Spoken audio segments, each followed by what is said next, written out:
You never quit. You never quit. And you kept coming back. 47 guys hanging in the 4-1. Who goes in there?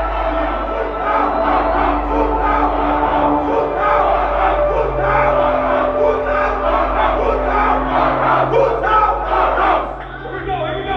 And 385. 385.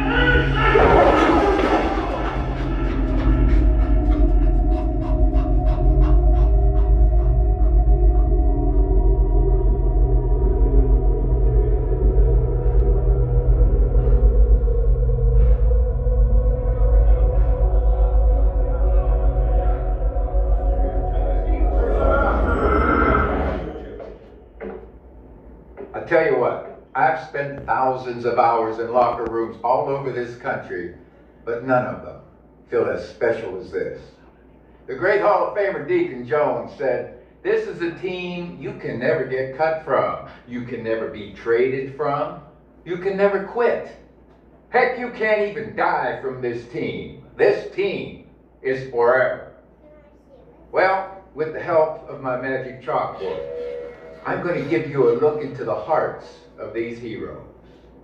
Let's see what drove them, what inspired them, what exactly it was that took good men and transformed them into the greatest of all time.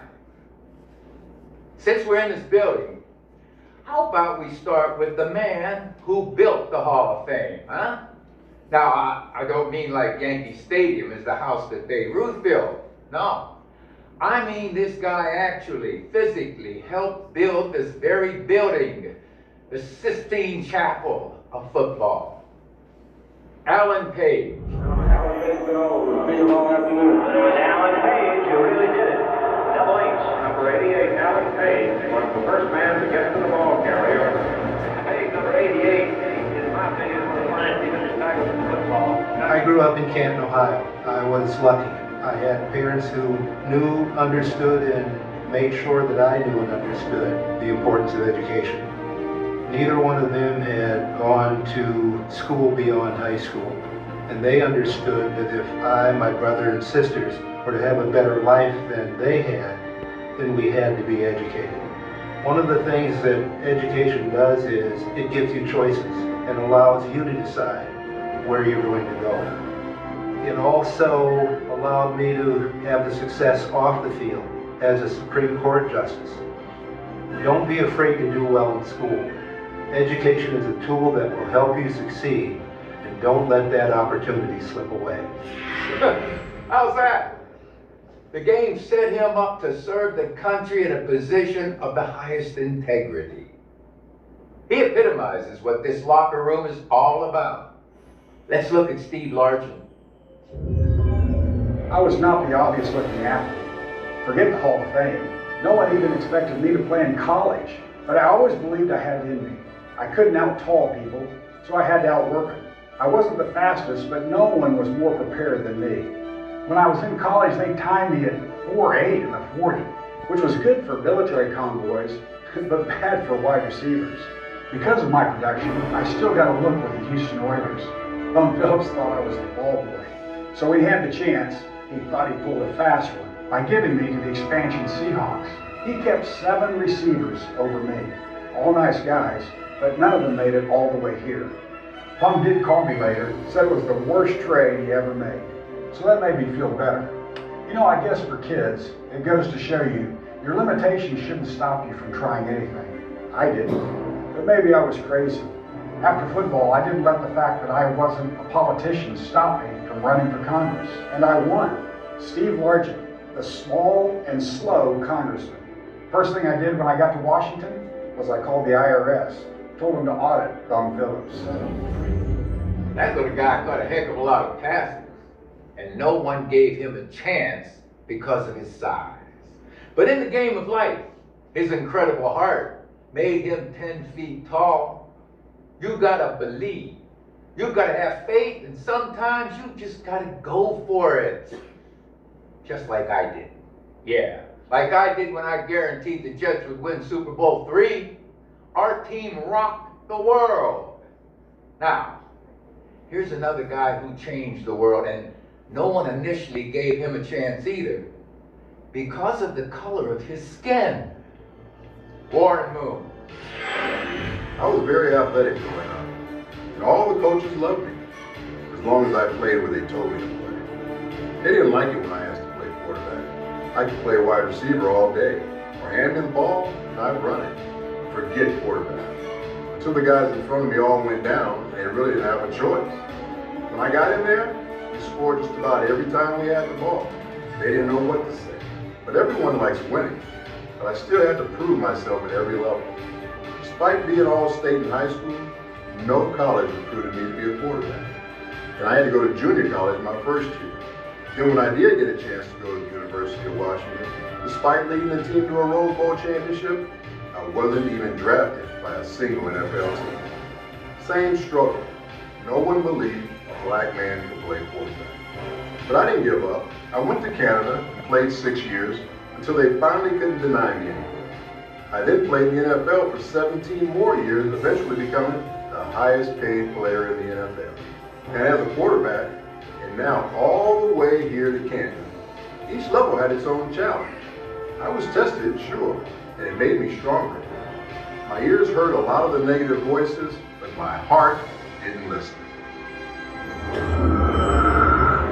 Remarkable journey, Warren. Your courage and character made you the first African-American quarterback in the Hall of Fame.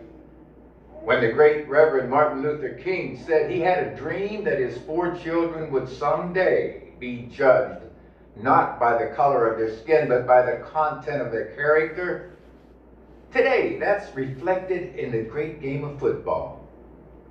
The only thing that matters is whether or not you can help your teammate get that extra yard. And let me tell you, nobody knows more about getting that extra yard than the great Hall of Famer, Jim Brown. Football is a team sport, and life is a team sport. It isn't easy. It isn't going to be given to you. You have to demand respect and surround yourself with teammates who care about character and courage as much as you do. Every one of you can have a Hall of Fame life, whether or not you play football. You can be as great as you want to be. The Hall of Fame is all about integrity, character, and excellence. You have the opportunity to represent yourself that way. You determine your character. Big Jim Brown, he knows what he's talking about. He played the game with intensity and passion. This game is not easy. Every yard is a fight, and every play is a battle. But so is life. Let's look at Curtis Martin. I grew up in a neighborhood that was considered one of the worst in America, and the household I grew up in was one of the worst in that neighborhood. By the time I was 20 years old, I knew at least 30 friends or family members who had lost their lives. Football became like a second parent to me. It taught me the things that my father wasn't there to teach me, and that my mother, as a struggling, single-parent woman, just didn't know to teach me. The NFL taught me how to become a man. That's where I learned the importance of integrity and strong character. It's where I learned how to be disciplined and a hard worker. It taught me that my perseverance and determination could always outlast my pain and my problems if I just didn't give up. One of the most valuable lessons that I've learned, probably in my entire life, is how to keep my problems in proper respect. I had every excuse in the world not to succeed, but I made a very conscious decision not to use it. If you take one thing away from your visit to this locker room, let it be that your problems don't have to define you. They don't have to bring you down.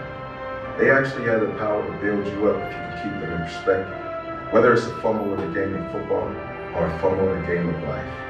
I've learned firsthand that you can always have the ability to bounce back. You know that saying, if you can make it here, you can make it anywhere? That's pro football. And when you succeed like these men have, that is the game for life and anything else life has in store. Let's hear from our friend, Jim Kelly. Now I understand that the good Lord was just preparing me for what I had ahead of me in my life. That's the fight that I went through with cancer. And when I laid in the hospital, I remember my family, one time, did they ever walk into my hospital room with a frown on their face. They walked in with an attitude that could make my day better by their presence, by what they said.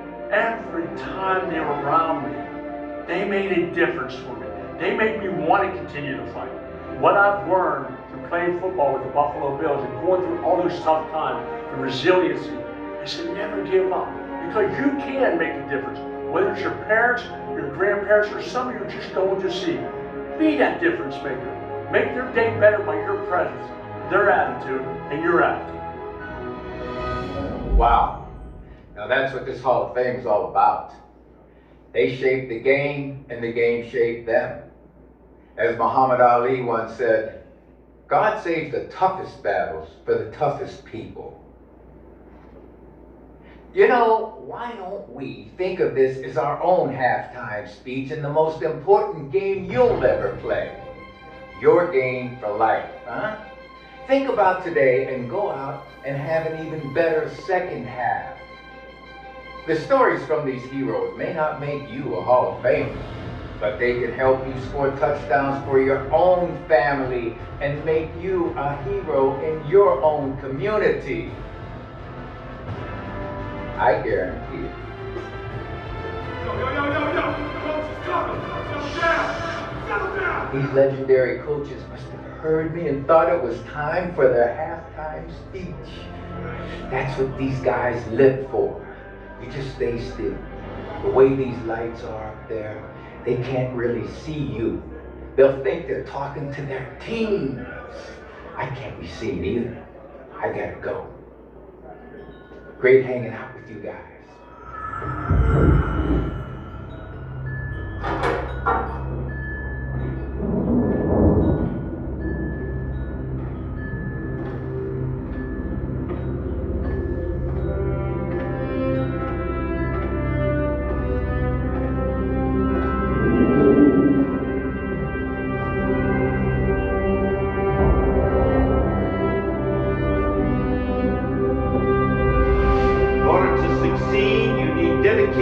Motivation, and a willingness to sacrifice. Before you leave here today, I want you to ask yourself one simple question. Did I do everything I could to help my team? The measure of who we are is what we do. Many people flounder about in life because they don't have a purpose. You have a purpose. Your purpose is to win. The only time success comes before work is in the dictionary. Nobody who ever did their best regrets it. You are not perfect. You will never achieve perfection. But if you chase perfection, you will capture excellence. Excellence. Pretty cool, huh? Vince Lombardi and George Halas. Wow! All right, there's your door. Now get out there and play. Play with passion, play with excellence.